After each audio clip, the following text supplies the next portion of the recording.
What is up, guys? This is your boy Zilla, and welcome to today's episodes. I'll be giving my official impressions and review on Xbox's 2021 E3 showcase. Before I do that, please hit the subscribe button, also the notification bell so you get notification every time I make a video, guys. Let's get this because Microsoft just had one of their better E3 conferences since the beginning of the generation. You know, most of them for the past, 8 years have been a joke. Let's just be honest. So how does this stack up against all those, especially us seeing those plentiful amount of games that were not there previously? So my official take on this conference is, to me, it was about a 6 out of 10. And I know that sounds real bad in retrospect, but the reason why I say that is lack of gameplay. When you look at this conference, the main exclusives that you think of Microsoft, or really only one game showed gameplay, and that was Forza, which, let me just sit here and add now, that game looked fantastic, full realistic, but we expect that out of Forza. Like, we expect that level of quality of game, and that was pretty much the only wow moment because it was the only game from Microsoft that had any gameplay. So coupled with that and seeing all these other CGI trailers,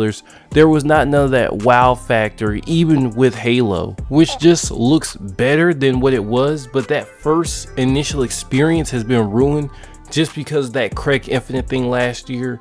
And on top of that, Halo just looks like Halo. It's nothing revolutionary, it's nothing new. We only got 5 minutes of it, which is shocking because you'd think they would do a whole 30-minute breakdown of it, especially from the campaign. Now the multiplayer they could have saved for the next day, which they actually did, but the campaign only getting just one shot of it, like no 10-minute demo to try and rectify what they did last time, which is the reason why I think Halo's outing at this event was so disappointing. If you were looking forward to seeing a lot of gameplay from the campaign that really is gonna be like the shining face of the game itself. But there were some hidden gems at this conference that were not directly from Xbox that were actually really good, and I'm just gonna highlight Stalker 2.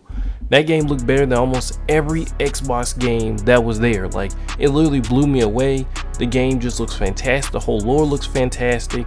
And I cannot wait to get my hands on that game once I get in Game Pass. 12 Minutes look like an interesting indie game that has a very great concept to it. And I just want to see more gameplay of that game and see how the different choices unfold and how you can really impact the end of that game. It has professional actors in it. So this game is really trying to do something different. I love the innovation and the variety in this conference when it comes to the other games outside like the mainline big titles, which I almost forgot includes Atomic Heart, another really nice sort of double-A game that looks like BioShock mixed with another game I can't think of right now, but it just looks really good. I just wanted to mention it. But some of these bigger titles that were announced, surprise for me, Outer Worlds 2, like this is really soon for this game to be announced, which I think shows the expansion that studio's going under right now. If they're this far in development on the second game, their team has to have expanded, and Avowed is not going to be coming out for a while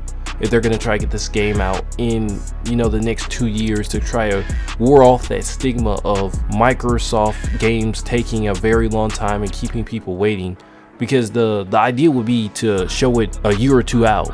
So if it's a year or two out, then this will be one of the fastest turnarounds for a studio ever. And I would think they would have a good portion of their expanded team working on this project, which is great to see. But to me, the best game that was shown from this conference was clearly Battlefield 2042. I mean, this game looks unbelievable. I thought you couldn't even get better than the CGI trailers, but it did live up to that expectation.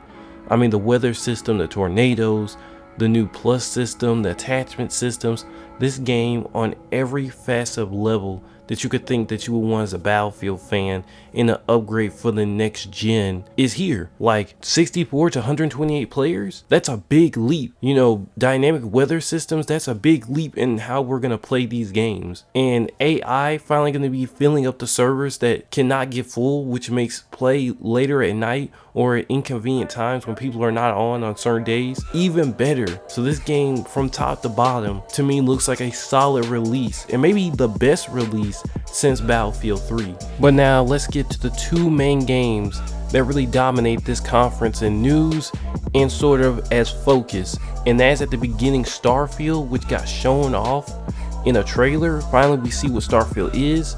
I cannot say that I am all too impressed that we see another basically teaser trailer that really gives us really no details about the game. It's gonna be set in space, basically Skyrim in space, and that's pretty much all we know.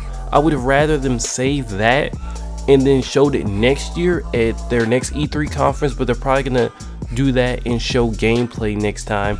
And just from one perspective, you would want to see them try to show gameplay as a surprise, but I didn't know this game was that far out, that it was going to be coming out late 2022.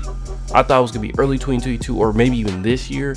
So the fact that they showed it off, you know, I guess they have to do that because it's a new IP and they need more time to build it up, which is understandable. But the bigger problem I have with this conference is the main game they decided to show last, which realistically should have been in reverse, and that's Redfall. And Redfall was a full CGI trailer again. Your capping of this conference from Arcane Studios is a game that functionally has no gameplay, so it's just like another trailer. So like, how am I supposed to get excited for something if I don't even know what it really is in gameplay? So, and when we're gonna see gameplay for this game, that's the even bigger question, which overall takes the conference down, I think, a good bit for me. But overall, Xbox is coming on the right path to getting great games, especially through Game Pass. And with their goal to have, you know, 4 AAA games a year to help you keep Game Pass, Microsoft, and particularly the people who have Game Pass like me, we are getting great content for the next year. But if you were expecting a big time game to have a big time reveal and show off and really just show you how far they can push the Xbox Series X, especially now that they have locked down Starfield as exclusive, it just wasn't there. And that's just a disappointing part, and it all comes back to the thing about we have to wait. And I've particularly been dealing with this for the past 4 or 5 years with Microsoft. The fans keep on telling you to wait, and then there's just nothing coming. Even though we know there's something coming, you just finally want to see the light at the end of the tunnel and finally see some gameplay and get hyped for a game within its release window with some gameplay involved. And it's kind of shocking, out of all the bad E3 press conferences this year, Microsoft didn't even show the best game of the conference or game that came out of their studio. They got upstaged by Battlefield, and it's just crazy to see them just, I don't know, just like kind of disappoint again. But other than that, you know what I'm saying, this was, you know, a decent conference, 6 or 7 out of 10. But guys, we all know what was the best game of this conference.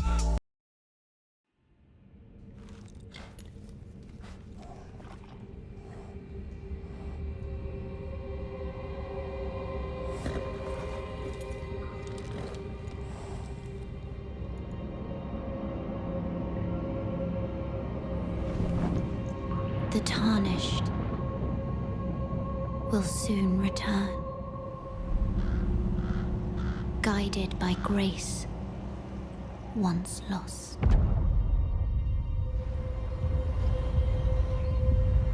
The Golden Order is broken to its core.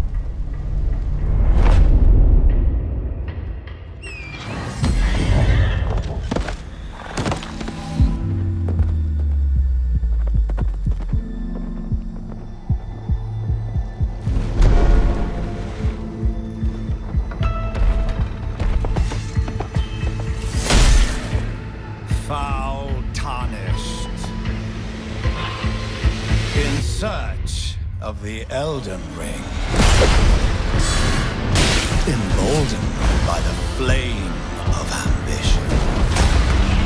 Someone must extinguish thy flame.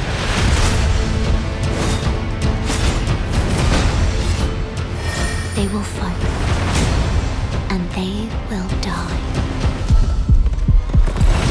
In an unending curse.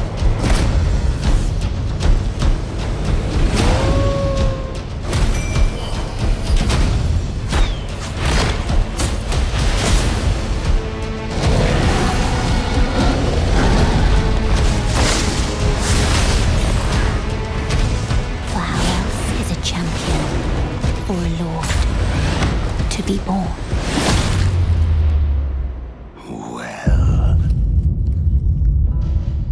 Lowly tarnished, playing as a lord, summon the